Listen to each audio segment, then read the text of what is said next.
Est-ce que vous savez à quoi ressemble quelqu'un de malheureux? Parce que sur les réseaux, on voit souvent les gens qui ont réussi, les gens qui ont des belles voitures, beaucoup d'argent, mais est-ce que vous vous êtes déjà posé la question, à quoi ça ressemblait quelqu'un de malheureux? Prenons mon cas il y a 2 ans. Je faisais une de mes plus grandes passions qui était le rugby. Je m'entraînais plus de 10 heures par semaine avec un match tous les samedis. Donc vous devez vous dire, il fait du sport tous les jours, il fait des matchs et tout, il doit être super heureux, super en forme, il doit être strié, tout.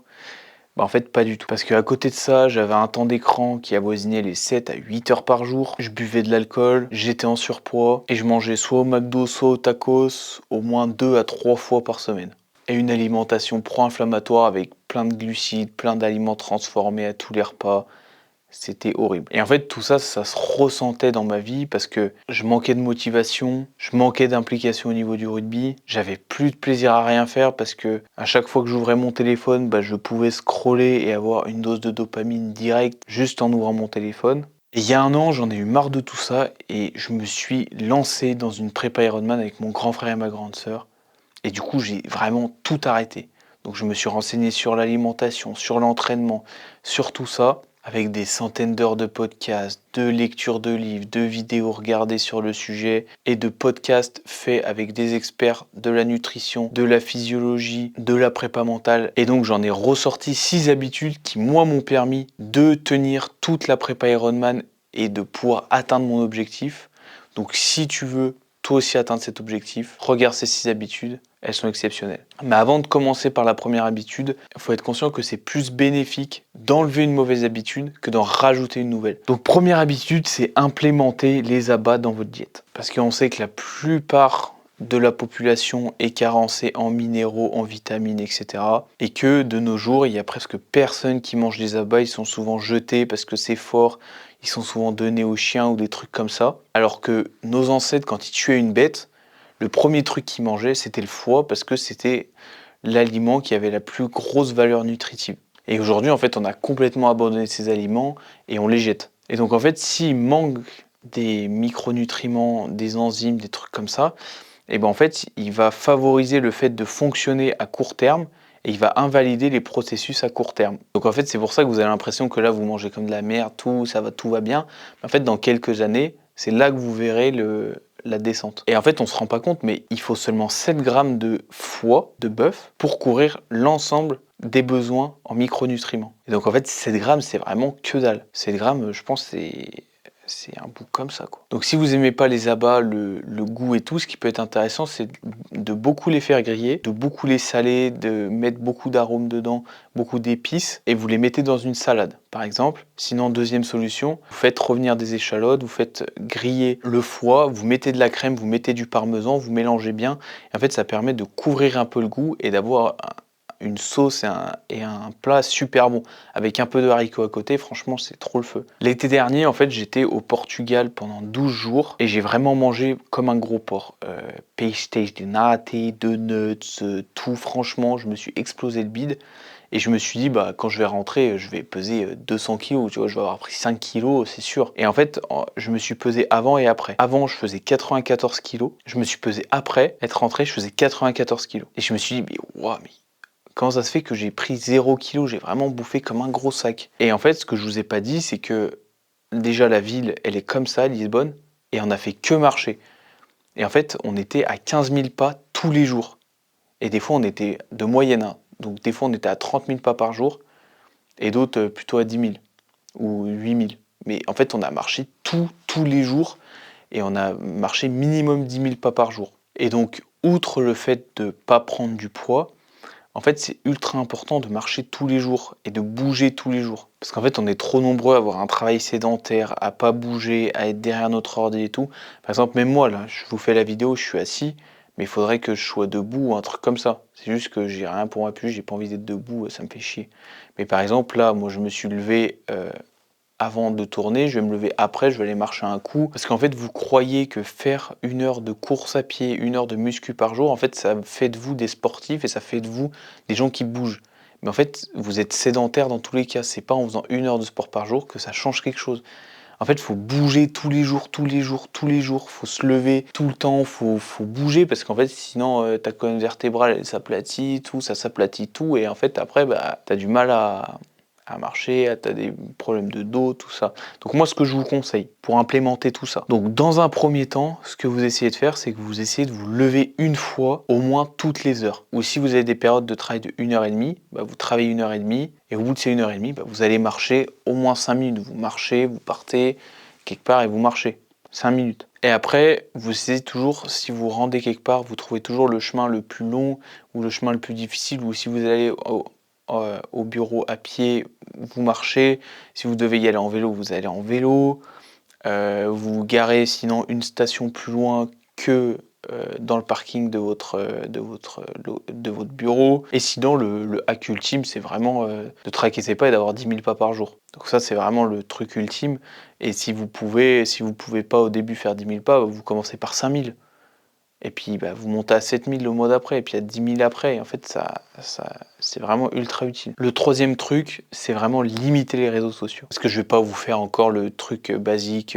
On connaît l'effet négatif des réseaux sociaux, la dopamine, tout ça. Bref, ça tout le monde connaît, franchement, on passe. Mais il y a un autre aspect dont on parle pas souvent, c'est le temps d'écran et le temps que ça nous prend dans notre journée. Parce que dans une journée, on n'a que 24 heures. On a 8 heures où on dort, 8 heures où on travaille, 3 heures où on mange, hygiène et tout. On se donne 1 heure de téléphone, donc ça nous fait déjà 20 heures qui sont prises. Donc sur ces 20 heures, tu peux plus rien faire. Donc ça veut dire qu'il te reste 4 heures pour faire ta prépa, voir ta famille. Et donc si dans ces 4 heures, en plus tu rajoutes 1 à 2 heures de temps d'écran, en fait, il te reste plus que 2 à 1 heure pour faire tout ce que tu veux. En fait, ça te vole ton temps et c'est vraiment de la merde. Pour que vous vous rendiez compte, les 18 à 24 ans, ils passent entre 3 et 4 heures par jour. Donc ça veut dire que si vous avez mon âge, vous passez entre 3 et 4 heures par jour sur votre téléphone. Donc 3 et 4 heures par jour, bah, vous n'avez rien fait de votre vie. Avec ce que j'ai dit, il vous reste 4 heures, bah 4 heures, hop là, le téléphone, voilà, fini. Il vous reste 1 heure pour faire quelque chose. Bah, super. Donc moi, la solution que je peux vous trouver à ça, c'est de mettre un bloqueur d'application. Ça, c'est le premier niveau, bloqueur d'application. Par exemple, sur iPhone, vous allez dans temps d'écran, vous mettez un code, et le code, c'est pas vous qui le mettez. Le code, c'est quelqu'un d'autre qui le met, comme ça, c'est quelqu'un d'autre qui a le code, et comme ça, vous pouvez pas y aller dessus. Et donc ça permet de faire d'autres choses aussi. Et en fait, ça permet de se bloquer, comme ça, ah bah je peux pas aller sur mon téléphone, bah je vais trouver autre chose à faire, bah je vais lire, je vais faire mon sport, vous voyez, ça permet de faire d'autres trucs. Et donc ça, c'est super intéressant. Bloqueur d'application, et c'est quelqu'un d'autre qui a le code. Et deuxième truc, ça c'est radical, vous désinstallez tous les réseaux sociaux en fait. Si vous avez peur de manquer quelque chose, de manquer une info, de manquer un anniversaire, de manquer un truc, je sais pas quoi, en fait si on veut vraiment vous inviter à un anniversaire, bah, on vous envoie un SMS et on essaie de trouver un moyen pour vous joindre. Si on veut pas, bah c'est... Dans tous les cas, qu'on vous envoie un message sur Instagram ou sur SMS, ça revient au même, on s'en fout. Et deuxième, c'est le truc de manquer des infos. Si il y a une guerre mondiale, vous en faites pas, vous allez être au courant par les autres personnes qui ont tous les réseaux. Le cambriolage du Louvre, vous allez être au courant par toutes les personnes aussi qui sont autour.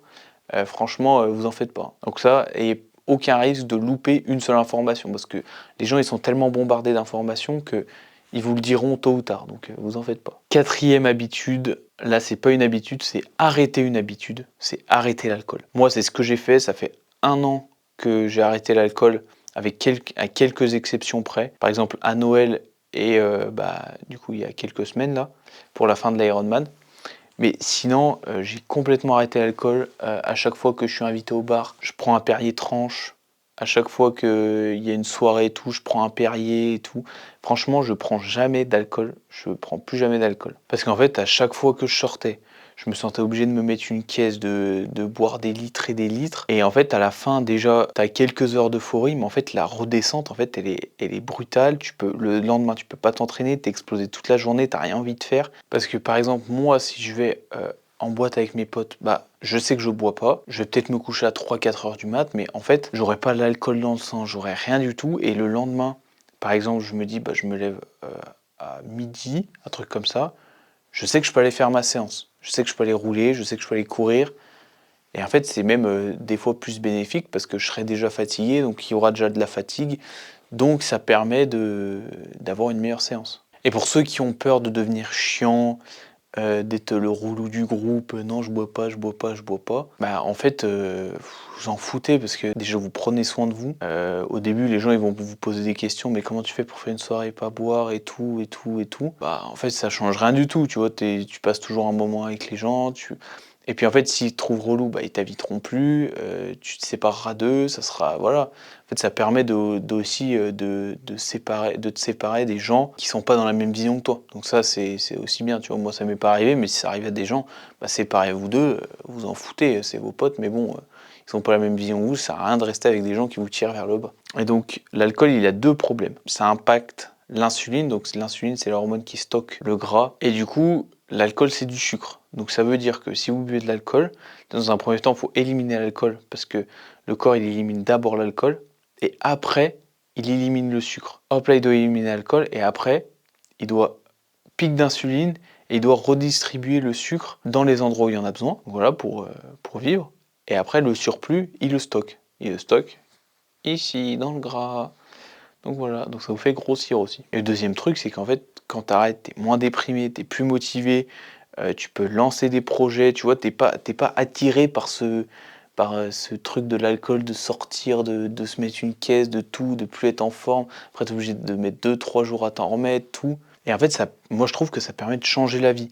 Parce que moi, je me suis lancé dans une prépa Ironman, on a documenté ça, j'ai rencontré des experts exceptionnels, j'ai fait des rencontres énormes et tout. Et là, je suis en train de lancer ma vie, lancer mon activité professionnelle et gagner de l'argent. Et en fait, c'est énorme.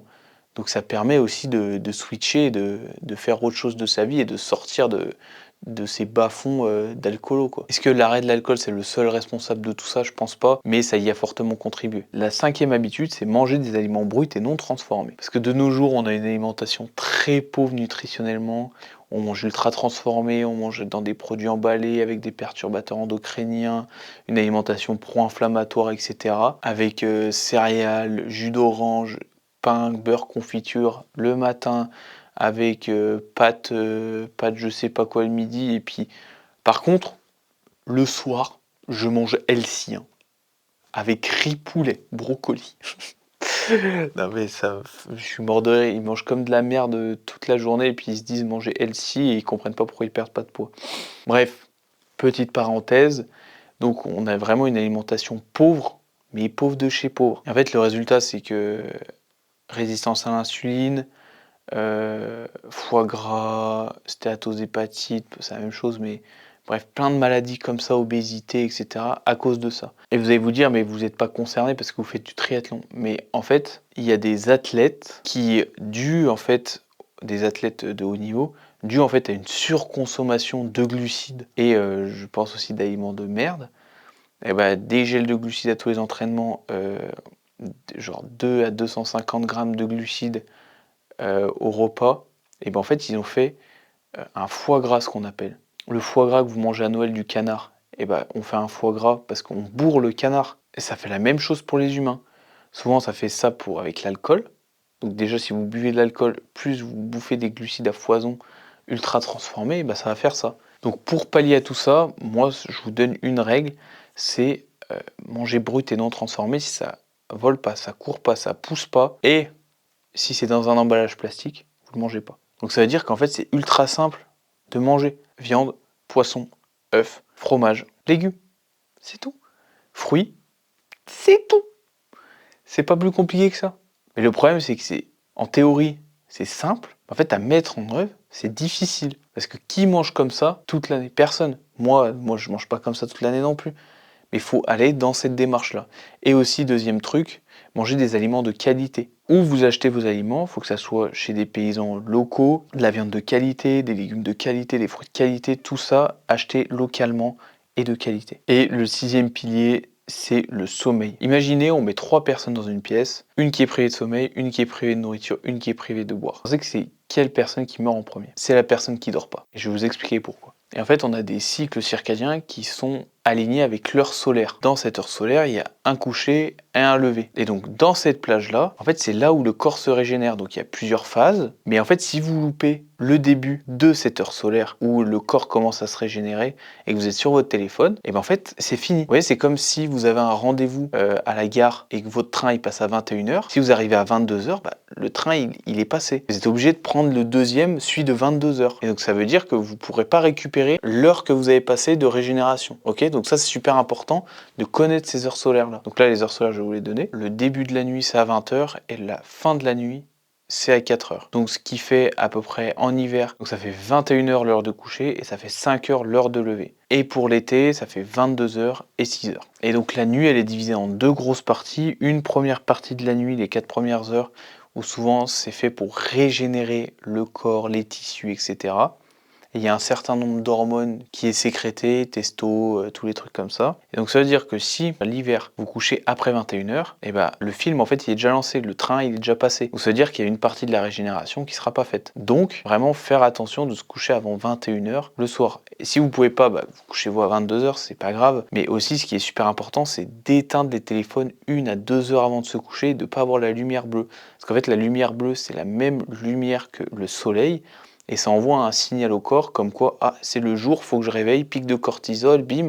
Et en fait, ça fait ce pic et hop là, ça redescend. Et du coup, le problème, c'est que si ça fait ce pic-là, bah, en pleine nuit, bah, voilà, ça, vous allez moins dormir, stress, tout, etc. Donc pour résumer, on se couche à 21h l'hiver, à 22h l'été. Les 4 premières heures sont primordiales et on coupe le téléphone 1 à 2 heures avant d'aller se coucher. Le sport, c'est pareil, on essaie de faire 1 à 2 heures avant d'aller se coucher. Moi, pour l'instant, je trouve que je suis plutôt pas mal. J'arrive à implémenter, je me couche entre 21h et 21h30. Donc ça, je suis super content. Le seul truc que j'arrive pas pour l'instant, c'est de poser le téléphone 1 heure avant d'aller me coucher. Ça, c'est ce que je vais essayer de faire. Je vais essayer de poser le téléphone en dehors de la chambre et de me coucher à 21h, 21h30. Et donc, je vais essayer d'implémenter ça dans pas longtemps. On arrive sur la fin de cette vidéo. Vous avez eu les 6 habitudes qui vous permettront de continuer à progresser dans votre prépa Ironman et moi qui m'ont permis de tenir toute la prépa. Donc vraiment, c'est vraiment super utile ces habitudes. Essayez de les implémenter petit à petit. Mettez pas tout d'un coup. Vraiment, allez-y pas à pas. Et bah voilà, c'est la fin de la vidéo. Mettez un like, un commentaire, tout ça. Faites ce que vous voulez. Abonnez-vous pas. Voilà. Et puis bah, on se retrouve pour la prochaine vidéo. Voilà. Allez, salut.